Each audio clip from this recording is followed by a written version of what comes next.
Smart, smart, do. We are the children, the children of God. Come, come, come. We change our world. We have what it takes to do it smart and make it smart. Welcome to our Smart Do. Welcome class 6 for today's CRE lesson. Now, yesterday we started looking at the topic Christian support for people with special needs. Now, we said or we mentioned some of the people who have special needs. If we can remind ourselves on some of them, it will be very good before we continue with our lesson. Yes, let's hear some of the people with special needs. Very good. We mentioned the blind. The blind are people with special needs. Another group of people with special needs. Yes, the ones who are lame or physically handicapped. That's a good one. Another group of people with special needs. Yes, those who are mentally handicapped. We also have other people such as the sick. They need our attention. They need our help. They need our assistance. We also have the orphans. The orphans are also there. You have the refugees. Very good. And also you have the people who are in prison, they need our special attention. Now, today we are going to start with one category of these people who have special needs, and those are the people referred to as visually impaired. Visually impaired. For any one of you who has ever come across the word visual, what does it mean? What does it mean? Yes, very good. The word visual means sight. The word visual means sight. Now, and when we are talking about sight, we are specifically referring to the use of our eyes. The use of our eyes. For us to see, we require our eyes. Therefore, for somebody who is visually impaired, what does that mean? One, this is a person who can either be totally blind. A person who is visually impaired can be described to as one who is either totally blind. That means this person cannot see at all.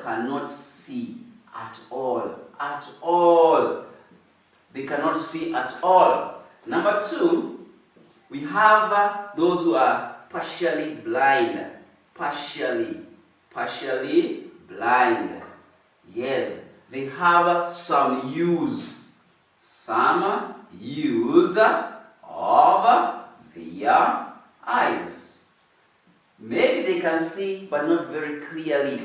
They can see a little bit, but they cannot be able to tell the images clearly of what they are seeing. And some of them require special equipment such as the spectacles, very powerful spectacles for them to see. Then you also have, for example, the one-eyed people. Those also are people with special needs or who are visually impaired, and they require special equipment for them to use. Now, some of the reasons why somebody can be visually impaired include very good. Sickness, causes of visual impairment. I include one, sickness. One may suffer from certain diseases that may cause one to be visually impaired. Another one, very good. We have birth. Some people are born blind. They are born blind, and it is not their wish to be born like that.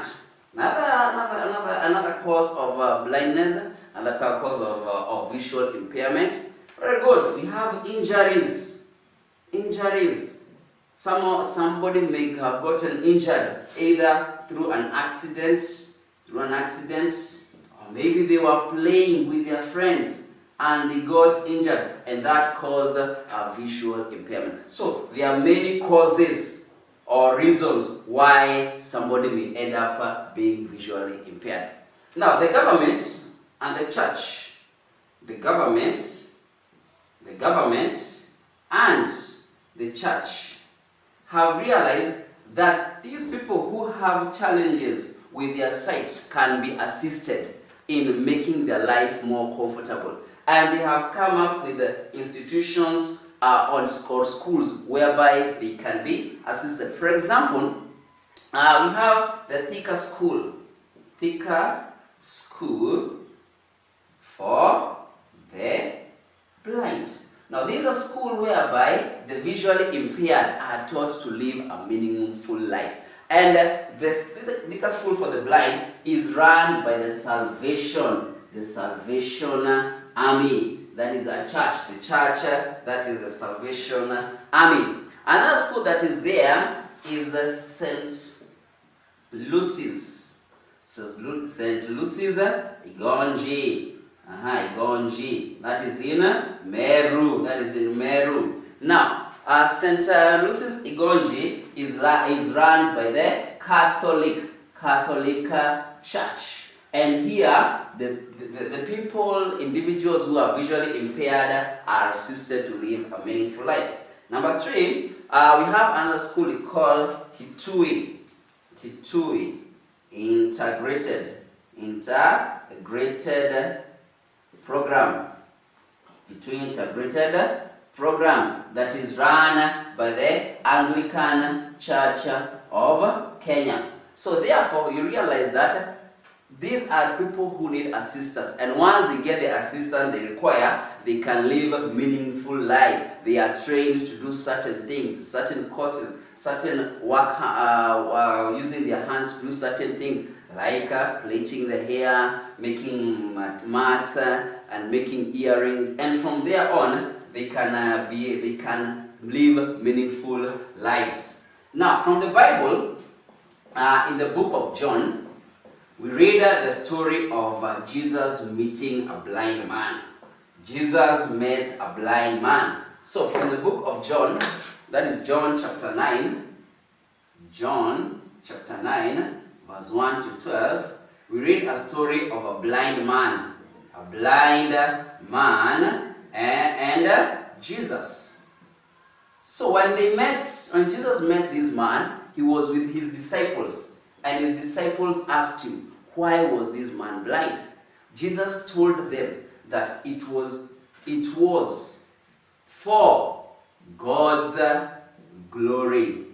It was for God's glory that this man was blind. So, Jesus being merciful to this man, what did he do?